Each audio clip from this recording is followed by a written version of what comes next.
पीर चढ़िया सबसे पहले सबसे तेज हर खबर पर होगी हमारी नजर चैनल इस फरेबी दुनिया में मुझे दुनियादारी नहीं आती, झूठ को सच साबित करने की मुझे कलाकारी नहीं आती, सुर्खियों में बने रहने की मुझे चाटुकारी नहीं आती, जिसमें सिर्फ मेरा हित हो मुझे वो समझदारी नहीं आती।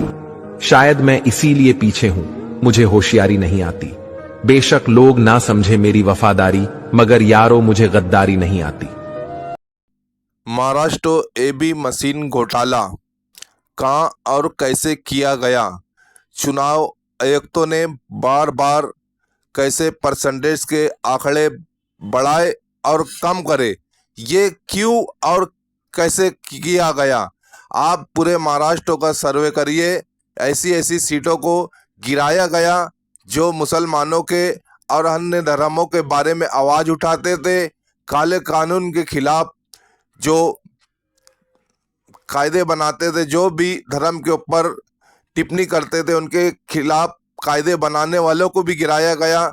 आप सर्वे करें, जैसे कि आपके महाराष्ट्र शहर के अंदर धुलिया शहर है, मालेगांव शहर है, औरंगाबाद शहर है और भी अन्य शहर है, तो ऐसी जगह से ऐसे ऐसे बोलकारों को गिराया गया और ऐसे लोग को चुन कर लाया गया, जैसे कि धुलिया शहर के अंदर, मालेगांव शहर के अंदर, औरंगाबाद और अन्य शहर के अंदर जिसकी कोई उम्मीद नहीं थी उनको जिताया गया और ऐसे बोलकार लीडरों को, उम्मीदवारों को गिराया गया ताकि वो जो भी आवाज उठाए तो अपने कान के नीचे रहे, अपन उनको डराए धमकाए तो वो खामोश बैठ जाए।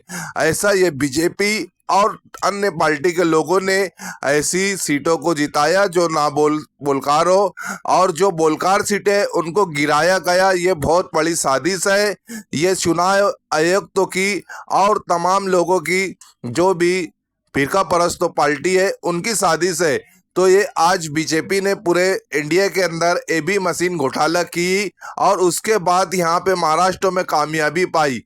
तो आप जो देख सकते हैं, हमारे जो भी एंकर है आपको पूरा बताएंगे। चुनाव आयोग एक बार फिर वही कर रहा है जिसके लिए वो बहुत ज्यादा मशहूर हो गया है, यानी उसका काम ही अब यही रह गया है, यानी कि मतदान प्रतिशत पे बार बार बदलाव करना। कभी 1 घंटे के बाद, कभी 2 घंटे के बाद सटीक मतदान प्रतिशत देने वाला चुनाव आयोग अब 24 घंटे 48 घंटे में लाखों वोट इधर से उधर कर दे रहा है, वोटिंग प्रतिशत बदल बदल के। अलग अलग राज्यों में यही देखने को मिला, उत्तर प्रदेश से लेकर देश के अलग अलग राज्यों में, हरियाणा में इसका बहुत बड़ा एग्जाम्पल देखने को मिला। लेकिन अब बात महाराष्ट्र की अगर हम करें तो महाराष्ट्र में भी यही सब कुछ हो रहा है। आखिर चुनाव आयोग महाराष्ट्र में मतदान के आंकड़े बार बार क्यों बदल रहा है? 28 घंटे बाद लगभग 1% की बढ़ोतरी हो गई और 40 घंटे बाद 1.5% की बढ़ोतरी कर दी गई, यानी 65.11%, 65.11% मतदान बढ़कर 67.72% हो गया, यानी 67.72% मतदान प्रतिशत बताया जाने लगा। ईवीएम का आंकड़ा बदलना नहीं चाहिए साहब, और यह मतदान प्रतिशत अगर बदल रहा है तो इसका मतलब साफ है कि ईवीएम से छेड़छाड़ हो रही है। ईवीएम में आंकड़े बदल रहे हैं तभी तो टोटल मतदान प्रतिशत में बदलाव हो रहा है। क्या महाराष्ट्र में भी हरियाणा को दोहराए जाने की कोई साजिश हो रही है?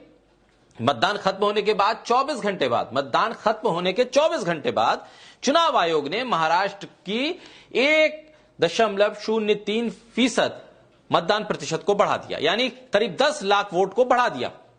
यही काम आयोग ने हरियाणा में किया। ये 10 लाख वोट कहां से आए, किसको गए और किस ईवीएम में बढ़े, यह भी तो जानकारी दे दी जानी चाहिए चुनाव आयोग की तरफ से। मतदान समाप्ति के बाद मतदाता वोटर टर्नआउट यानी वीटीआर प्रतिशत में बढ़ोतरी हुई, कानून और तर्क को चुनौती देती है, क्योंकि कानूनी तौर पर और लॉजिकली आप इतना वोट प्रतिशत कैसे 24 से 48 घंटे बाद बढ़ाते हैं? वही चुनाव आयोग मतदान वाले दिन हर 3 घंटे बाद, 2 घंटे बाद मतदान का प्रतिशत फ्लैश करता है, और जब चुनाव खत्म होता है 6 बजे तक जाते जाते, तब उसको